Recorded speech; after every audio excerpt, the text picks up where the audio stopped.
Hello students, यदि आप भी सरकारी नौकरी की तैयारी कर रहे हैं, शिक्षा क्षेत्र में जाना चाहते हैं, तो शिक्षा विभाग की नई भर्तियां आ गई हैं। अगर हम बात करें तो स्कूल व्याख्याता के लिए यहाँ 730 पद बताए जा रहे हैं।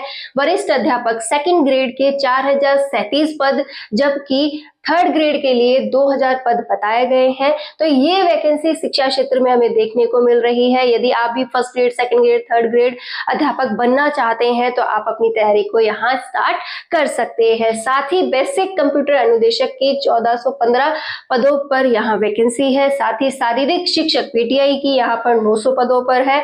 प्रयोगशाला सहायक के 500 पद यहाँ पर रखे गए हैं। तो ये टोटली जो वैकेंसी है वो 9582 पदों पर रहने वाली है।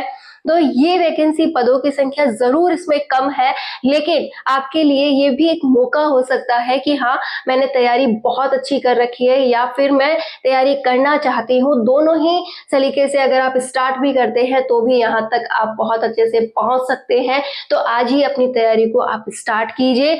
जो भी आपका ग्रेड के अकॉर्डिंग आपको तैयारी करनी है, second grade, third grade, first grade, तो आप तैयारी को स्टार्ट कर सकते हैं।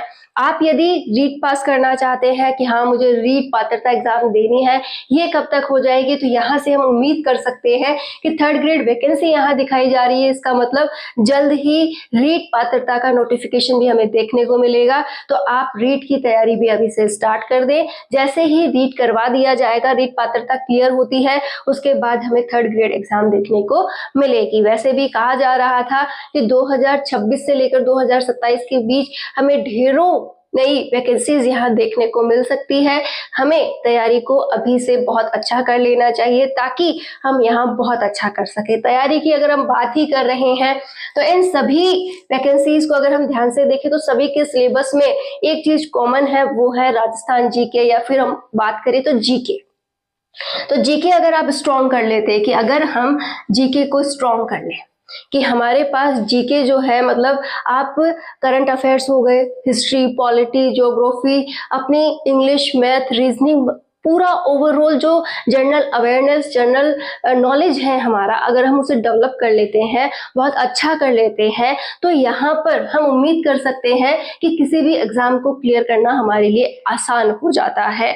हम गलती यही करते हैं कि हम हमारे बेसिक्स क्लियर नहीं करते, कि हाँ, वैकेंसी का इंतजार तो हमें रहता है कि हाँ, मुझे इस ग्रेड की एग्जाम देनी है, ऐसे करना है, वो करना है, लेकिन हम उसके पीछे जो मेहनत है उस पर काम नहीं करते हैं। तो यदि आप भी किसी भी गवर्नमेंट एग्जाम को देना चाहते हैं, उसमें सिलेक्शन लेना चाहते हैं, तो आपको मेहनत करनी पड़ेगी। अपने आप को बुक्स के साथ बिजी करना होगा कि हाँ, मुझे बुक्स में अपना सारा ध्यान लगाना है।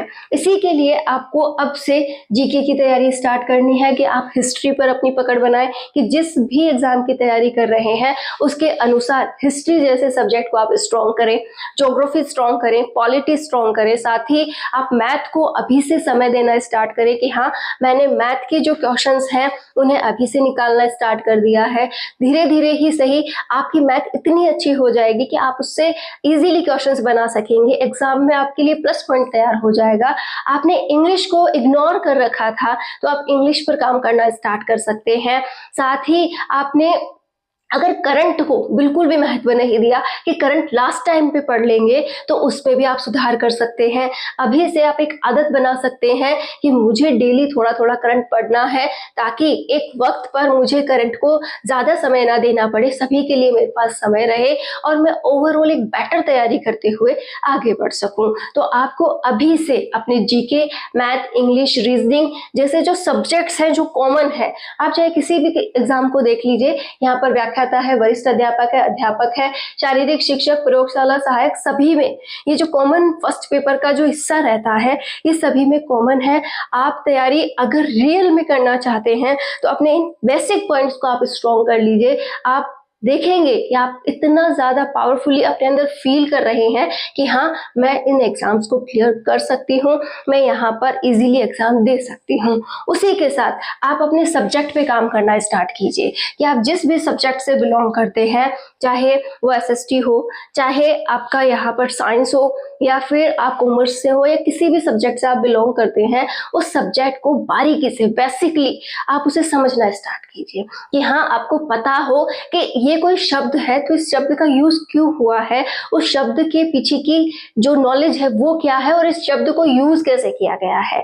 तो आप अगर पूरे डीपली जाकर पढ़ेंगे तो आपके पास डाउट का कोई काम ही नहीं है। जब डाउट क्लियर होंगे, आपके टॉपिक मजबूत होंगे, तभी तो आप अच्छे से क्वेश्चन को अटेंड कर पाएंगे।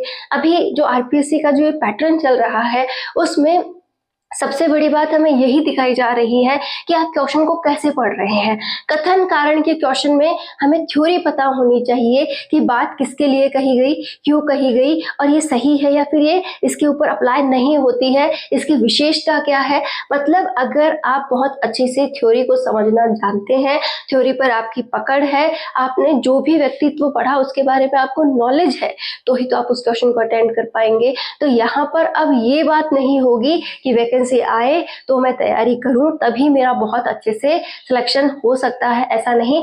अगर आपको वैकेंसी दिख रही है, समझ में आ रहा है कि ये 27 तक एग्जाम हो जाएगा, 27 तक अगर 27 के बीच तक अगर एग्जाम होता है तो अभी जो ये 1 साल का समय है इसमें मैं बहुत अच्छा कर सकती हूँ। छोटे छोटे बिंदुओं पर काम करते हुए मैं अपनी तैयारी को स्ट्रॉन्ग कर सकती हूँ। यदि मैंने अब तक कुछ नहीं पढ़ा, यदि आपको लगता है कि मेरा बेसिक बिल्कुल नहीं है, मैंने कभी भी ध्यान से पढ़ाई नहीं की है, मुझे एक गवर्नमेंट एग्जाम निकालना है, या कोई भी आपके माइंडसेट में इशू चल रहा है कि हाँ मुझे काश समय मिलता, मैं अपनी तैयारी को जीरो से स्टार्ट कर पाती, उसे बहुत अच्छा कर लेती, मैं सिलेक्शन ले सकती थी, है मेरे अंदर काबिलियत, अब जाकर अगर आपको रियलाइज भी हुआ है कि हाँ मुझे करना चाहिए, तो भी आपके लिए समय है।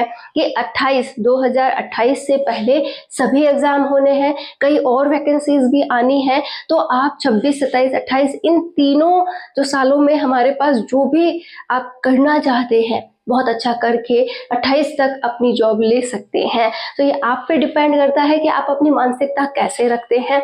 26 में हमें ये सारे नोटिफिकेशंस देखने को मिल जाएंगे, 27 में इनकी पूरी प्रोसेसिंग, एग्जाम्स वगैरह हम देख सकते हैं, 28 तक हो सकता है हमें ज्वाइनिंग वगैरह मिले, या कोई भी जैसा भी आपका माइंडसेट अभी सेट हो रहा हो, आप एक बार पूरी प्रोसेस सेट करके देखिए। कुल मिलाकर हमें 1 से 1.5 साल का समय हर एग्जाम के लिए यहाँ मिल रहा है, या तो 1 साल या फिर 1.5 साल। तो आप अपनी तैयारी अभी से करेंगे तो आप ये मानकर चल सकते हैं कि सारे डाउट्स क्लियर कर लेंगे। ये कंसिस्टेंसी ही सबसे इंपॉर्टेंट पॉइंट होता है। अगर आप सोचें कि 6 महीने बाद इस वैकेंसी का नोटिफिकेशन आ जाएगा, मैं 6 महीने की तैयारी में एग्जाम निकालूं, तो ये पॉसिबल नहीं होता है। आप कोशिश ये करें कि आप जितना हो सके अभी से पढ़ें, ताकि वक्त पर सिलेबस हो, वक्त पर रिवीजन हो, साथ ही साथ आप प्रैक्टिस कर सकें और इन एग्जाम्स में से किसी भी एक एग्जाम को जिसकी आप तैयारी कर रहे हैं उसे क्लियर कर सके। तो सबसे बड़ी जिम्मेदारी किसकी बनती है? आपकी। आप चाहे कितना भी किसी को भी दोष दे लीजिए, अगर मेहनत में कमी है तो वो पूरी नहीं हो पाती है और वो आप ही को परेशान करती है। तो पहले खुद पर काम कीजिए, खुद के द्वारा मेहनत बहुत अच्छे से कीजिए। हाँ, मेहनत करने के बाद भी अगर रिजल्ट नहीं मिल रहा है तो उसे आप एक अलग नजर से देख सकते हैं, लेकिन पहले कमी अगर मेहनत से ही स्टार्ट है तो वहां हम किसी और को दोष नहीं दे सकते, हम खुद को ही वहां पर ब्लेम करें, खुद में ही वो सुधार करें और लगातार आगे बढ़ें। उम्मीद है आप अगर शिक्षा क्षेत्र में जाना चाहते हैं तो इनमें से किसी भी वैकेंसी को आपने आधार जरूर बनाया होगा और उसकी तैयारी आप कर रहे होंगे। और आगे भी यदि आपको लगता है कि मेरा इस बार नहीं बैठ रहा है तो आप तैयारी को जारी रखेंगे, क्योंकि ये जो तैयारी अभी आपने की थी इसमें आपने अपना 100% दिया है, आपको वो चीजें आती है और बारीकी से अगर काम किया गया तो इस बार आपकी वैकेंसी जरूर आपको फल देकर जाएगी, आपका रिजल्ट जरूर आपके पक्ष में आएगा और आपका सिलेक्शन जरूर होगा। तो हर एक जो भी उम्मीद हमें मिलती है उससे हमें आस लगानी चाहिए और मेहनत को और जोरों शोरों से करते हुए आगे बढ़ना चाहिए। All the best.